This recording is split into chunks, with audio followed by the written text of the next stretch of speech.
Monsieur Soriba Sorel, à votre avis, quel est l'avenir politique des démissionnaires de l'UDG? L'avenir politique des démissionnaires de l'UDG est déjà prescrit.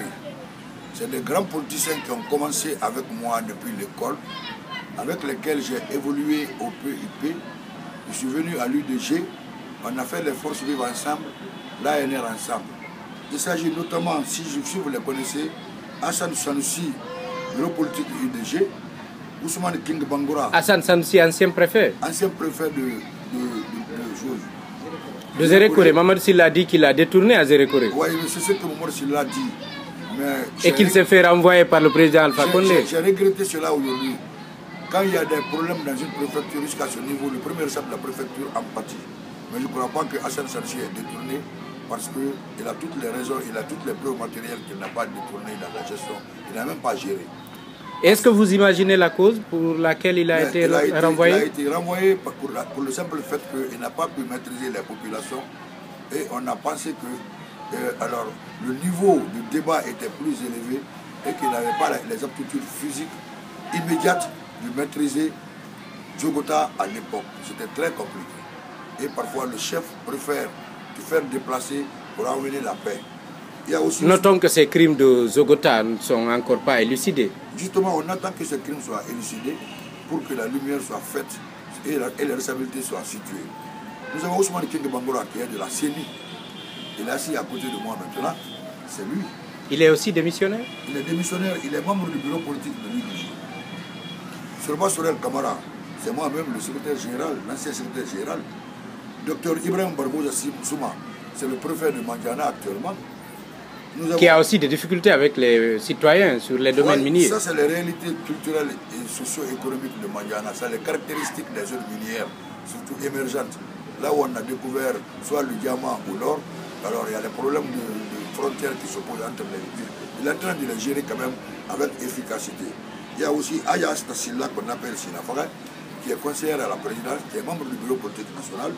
Il y a Serba Brada Kamara, qui est aussi chef personnel, ancien chef personnel du Grand Moulin de Guinée. Qui est ancien préfet aussi?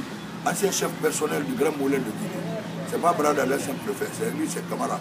C'est le jeune frère au député actuel du Brekaï, M. Mamadou Kamara.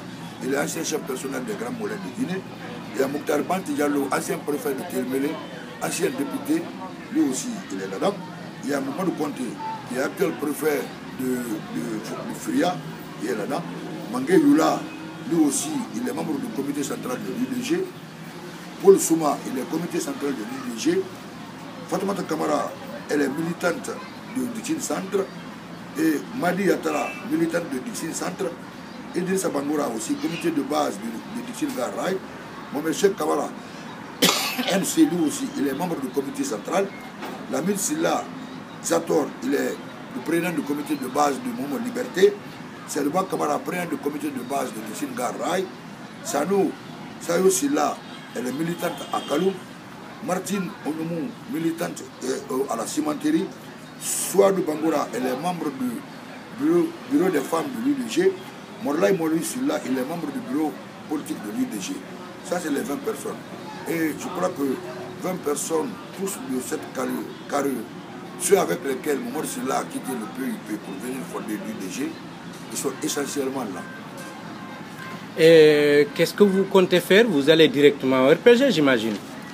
Nous avons un passage dans notre document ici, au point 4 dans les décisions, qui dit que la démission des cadres signataires de cette déclaration, mais aussi, en quatrième point, la suite des démarches sera annoncée au moment opportun par un point de presse et informe les militants et militantes qu'une permanence du collectif, parce que notre mouvement, c'est le collectif des cadres et militants pour le changement, une permanence est créée sous la direction de M. Hassan Sanoussi Babeta, téléphone 622 50 51 76. Pour le moment, on est à ce niveau. Le moment venu, on va se déterminer là où aller. Mais il y a beaucoup de commentateurs qui estiment que ça n'aura pas grand impact puisqu'il n'y a aucun député parmi vous. Mais il n'y a aucun député parmi nous. C'est qu'ils font des mauvais calculs. Aujourd'hui, le problème pour M. Alpha Condé, c'est pour élire Kori Kondiano. Mais déjà, est-ce que vous savez que Alpha Condé a la même mise sur les députés de l'UDG? C'est les députés du RPG Arc-en-Ciel. Mais ils sont trois, c'est Mamadou Sylla, son oncle, et qui encore son fils, non? Justement, ça c'est des erreurs de calcul stratégique. Si tu es élu sur la liste d'un parti politique, tu n'as pas été candidat sur ta propre liste, tu réponds sous la label de ce parti politique. Mais le vote est secret. Déjà, on sait qu'il y a des militants, qu'il y a des députés RPG qui n'ont pas démissionné du RPG et qui ont un sentiment fort pour l'opposition. Je suis convaincu que les députés, tous les députés du RPG Arc-en-Ciel voteront pour le candidat. Les 53? Les 53, plus les partis alliés qui soient ajoutés à cela pour former maintenant X nombre. Et je suis convaincu que cela se ferait. Nous sommes en politique et je vous parie, enregistrez-moi sur votre vidéo. Un jour, on se retrouvera encore sur les vérités de Soroba Soel Kamara. Même Momor Sylla, je viens d'apprendre, depuis qu'on a commencé les réunions des députés, il n'a pas allé. Mais aujourd'hui, j'ai appris qu'il est allé à la réunion à la présidence. Et que le matin sur l'espace, il a dit que lui n'a jamais dit que son départ de Arc-en-Ciel est conditionné par l'acquisition ou la non-acquisition du poste de premier vice-présidence. Ça, c'est un grand pas. Je crois que Vous pensez que lui-même va voter pour Kori Kondiano? Je suis convaincu. Même s'il n'est pas. Je suis convaincu qu'avec l'évolution des choses, lui-même, il votera pour Kori Kondiano. Ça y va de son propre intérêt. Ça y va de son assise politique et de son avenir politique. Il promettait, vous le trompez le matin, il vous trompe le soir. Aujourd'hui, on l'a trompé le matin, vous l'avez trompé la journée. Vous pensez qu'il ne va pas tromper le soir? Mais vous allez demander à Momor Sylla. Le vote est secret. Vous devez demander à Momor Sylla, vous avez trompé le matin. Le soir, à midi, on vous a trompé. Et le soir, est-ce que vous n'allez pas tromper aussi? Je ne vais pas répondre à ça à sa place. En tout cas, il a dit aujourd'hui qu'il n'a jamais dit que lui qu'il n'est pas de Arc-en-Ciel et qu'il n'est pas derrière Alpha, qu'il est derrière Alpha. Sur les grandes gueules, aujourd'hui, il l'a dit. Dernier mot? Je vous remercie très sincèrement. La presse Guinée News, les sites, toute la presse guinéenne, privée et publique, est en train de jouer son rôle. Parfois, ce n'est pas rose, lorsqu'on sait que ses intérêts ne sont pas bien commentés par la presse. Mais je dis que tout est rose parce que la presse dit la vérité. Elle ne suit pas les hommes, elle ne suit pas les intérêts. Elle n'a même pas besoin de prime ou de perdième pour parler avec quelqu'un.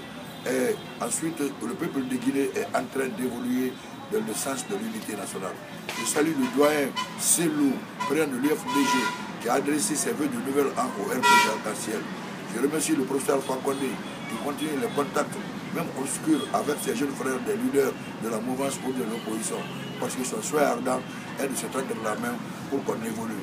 Et l'annonce du gouvernement de mission qui est là, tout le monde en parle. Je prie que les hommes intègres soient pris, qu'on ne tienne pas compte ni de l'ethnie, ni de l'obédience politique, ni de quoi ou quoi, mais qu'on tienne compte de l'efficacité pour amener la Guinée. Mais tu ne peux pas aussi œuvrer avec quelqu'un qui refuse de comprendre ou qui refuse de négocier avec toi. Mais le temps permettra de comprendre tout cela parce que la Guinée est en voie de l'émergence en passant par l'excellence. Ce message est adressé à Mamadou Sylla ou bien à Alpha Condé auquel vous demandez le ministère de l'élevage? Justement, c'est ce que la presse dit, parce que Momor Sylla l'a dit une fois sur le site, il en a parlé. Je vais vous dire que la nomination d'un cadre est fonction du pouvoir discrétionnaire du chef de l'État. Moi, je suis un commis de l'État, formé à l'université guinéenne, ingénieur agronome, major de ma promotion, certifié en géomine, et j'ai fait langue communication à Mania. J'ai travaillé dans l'administration, j'ai enseigné près de 20 ans. Avant que je ne sois là, j'ai été gouverneur de Conakry, député à l'Assemblée nationale, conseiller politique général de la Conté. Alors je ne philosophe du comtéisme et du coudéisme. Et philosophe et même du changement alors là. C'est le contexte qui le permet.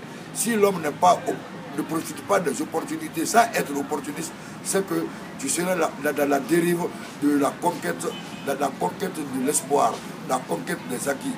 Alors je vous dis que moi... Il faut donc absolument ce ministère. Je ne me bats pas pour être ministre. Je suis secrétaire général du ministère de l'élevage. Certainement, mes performances auprès de mon ministre Salamani Touré, que je respecte, ont permis aux Guinéens de prêter attention à moi. Mais je vous dis qu'une fois encore, plus ici qu'ailleurs, ma conviction n'est pas de me battre ou de faire le bénéfice pour être un ministre. Je suis un Guinéen tout court, vous me connaissez en politique depuis le temps de la Conté.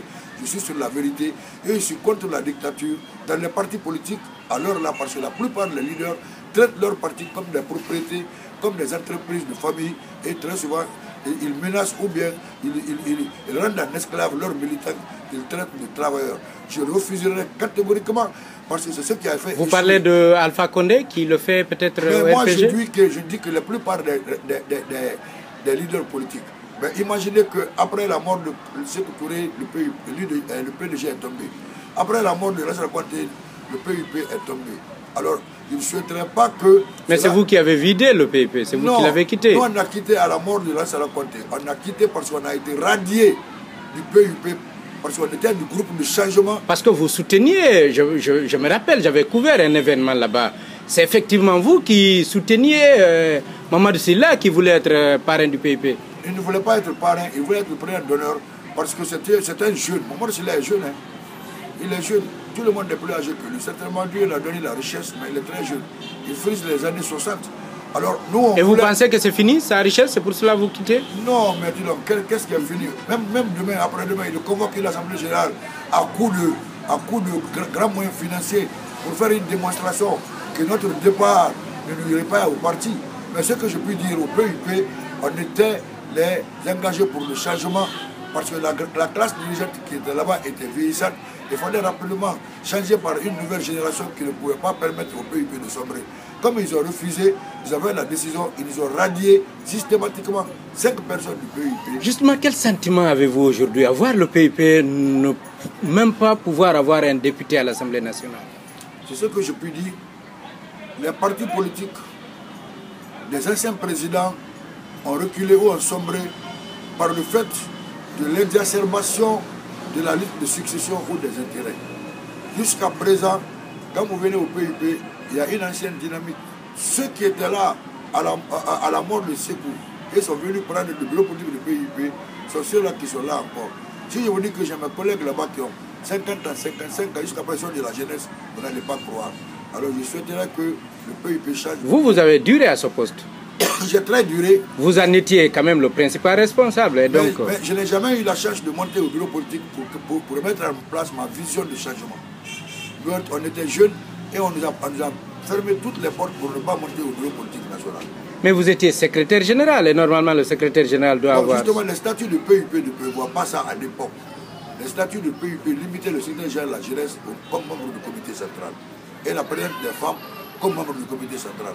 On a fait les combats là au cours des différents congrès. Là, c'est le est intervenu, mais les membres du bureau politique ont dit, c'est les jeunes, quand ils viennent ici, ils vont nous déranger et ils vont nous éliminer parce que vous avez suivi à l'époque la fronde des jeunes du PUP avec l'avènement du Fonds de soutien parrain national. C'est la jeunesse qui l'a créé. Tout cela, c'était pour permettre au parti d'évoluer et de se rajeunir. Merci, M. Camara. Je vous remercie.